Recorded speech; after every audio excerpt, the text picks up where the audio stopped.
Hi guys, so I'm going to take you along for the ride today at the EASI Race series. This is race number 2, I missed number 1.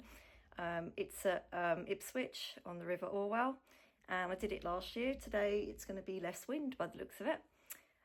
So yeah, I'm going to take you along for the ride. I've just got ready. It's a Saturday morning, and I'm also going to be racing tomorrow at Go With The Flow. More on that later. So yeah, stay tuned.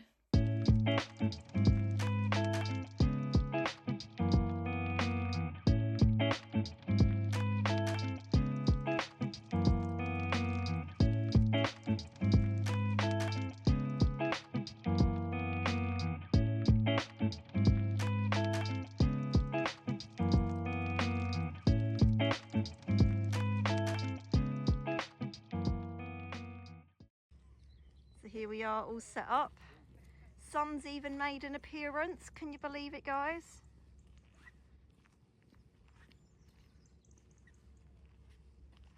Absolutely stunning today, to be honest.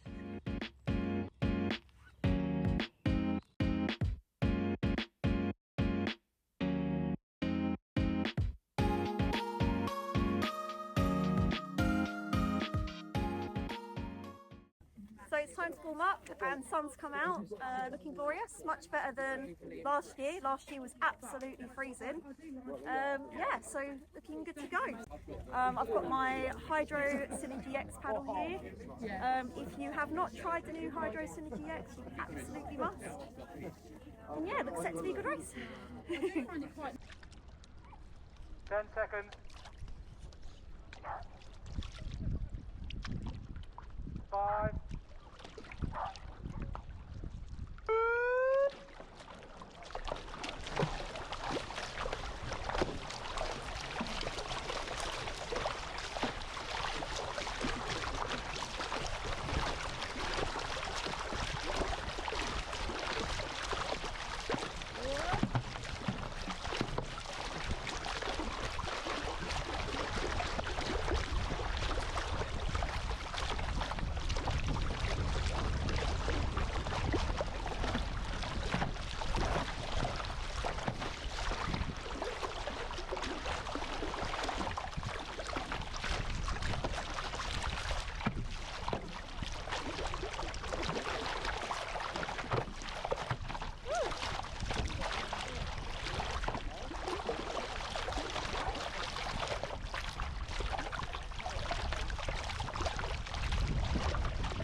the water.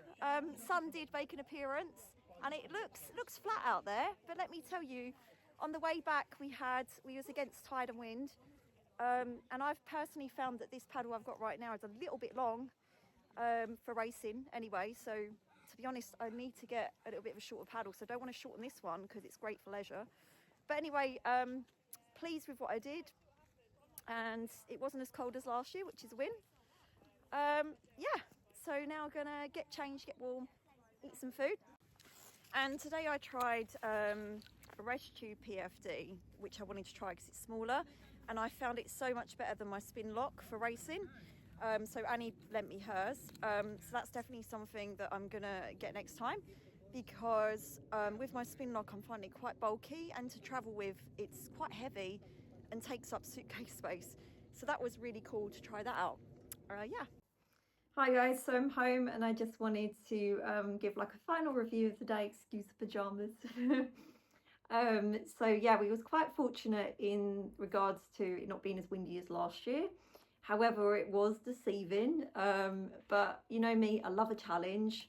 I find it incredibly boring when it's like a true, completely no wind kind of situation.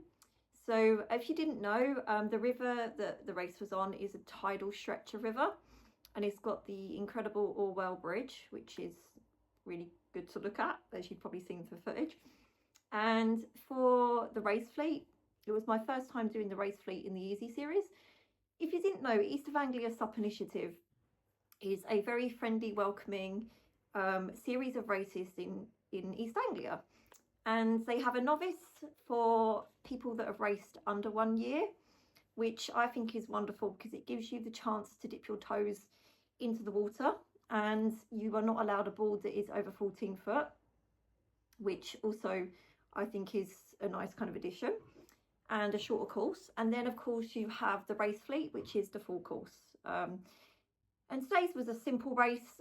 It was straight down, turn around a buoy, come back up. And going down, managed to catch a bit of wind for assistance, and the tide was coming in. On the return, we was against tide, and we had a wind as well. And I'm used to paddling against the tide and the wind. I actually do it a lot in my training, but for some reason today, I just didn't have that extra energy to go as fast as I probably could have gone, if that makes sense. But that's what I like about these kind of races, is it gives you the opportunity to test out different things, and you know, every day is different. And that's what I like about this sport, is that it's never the same every day, and that's exciting, right? And I was on my SIC board today, the RS 1423.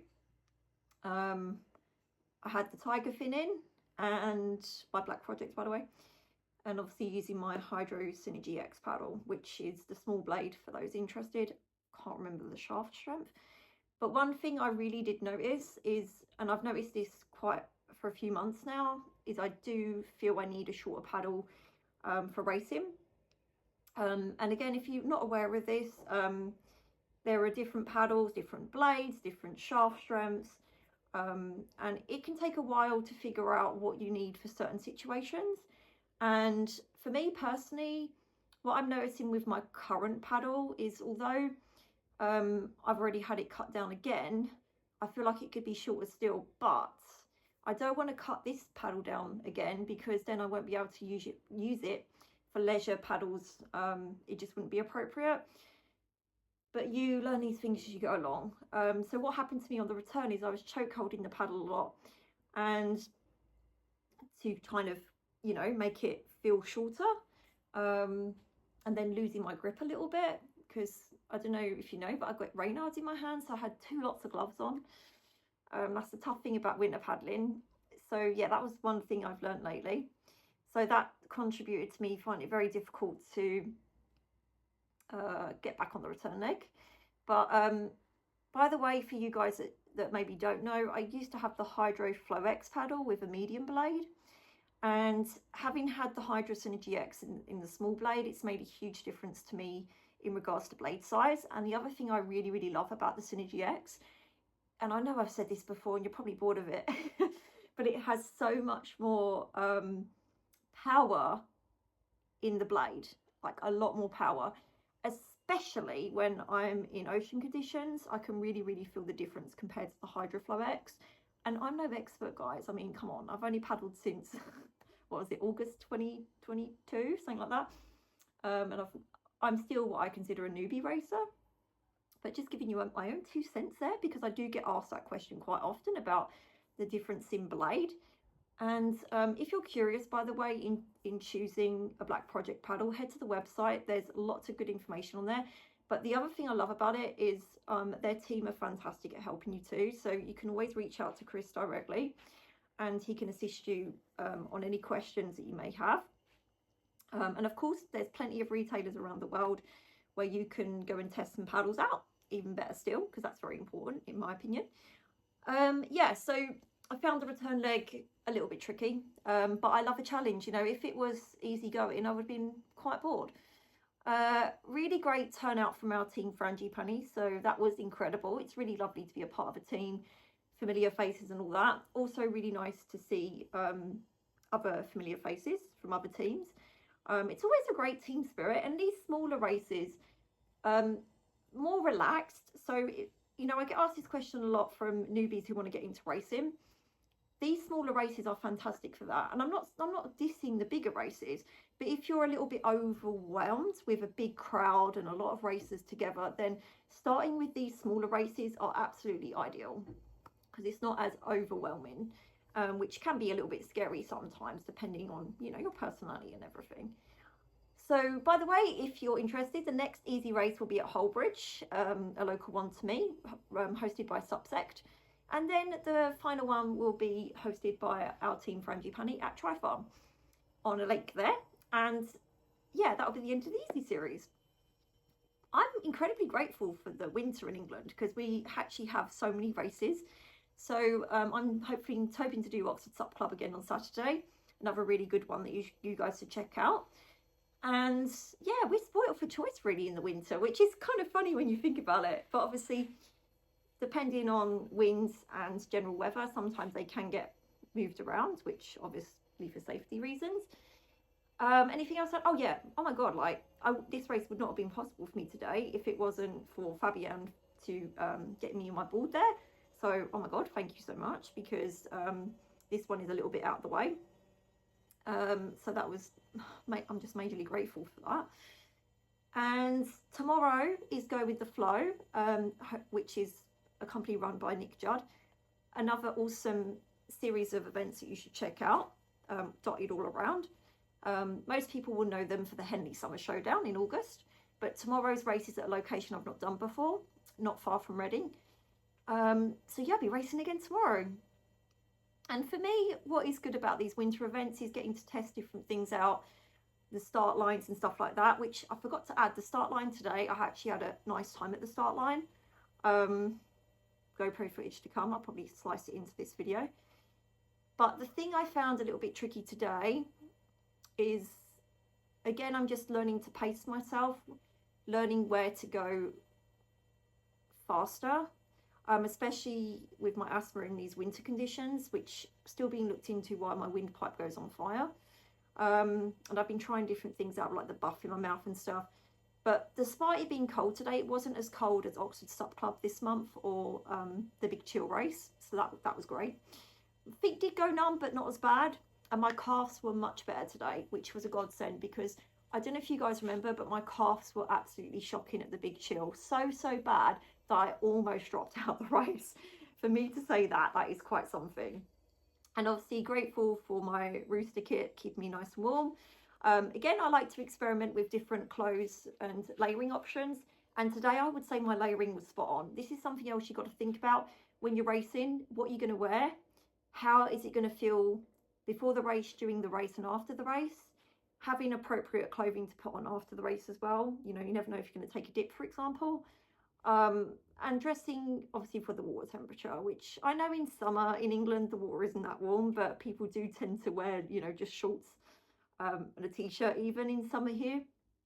But that's the other thing that can be really tricky, is getting the layering system right for your body, because everybody's bodies are different, and you've got to be in something comfy but for the right climate in case you fall in as well, but also flexible enough. that is a big priority with racing, and of course footwear choice too. Yeah, I'm not going to waffle on too much more. I think that is enough for today, and I'll take you along for the ride again tomorrow. I personally really enjoy watching vlogs from other people, so hopefully you enjoyed this as well. Yeah, any questions, feel free to ask, and speak to you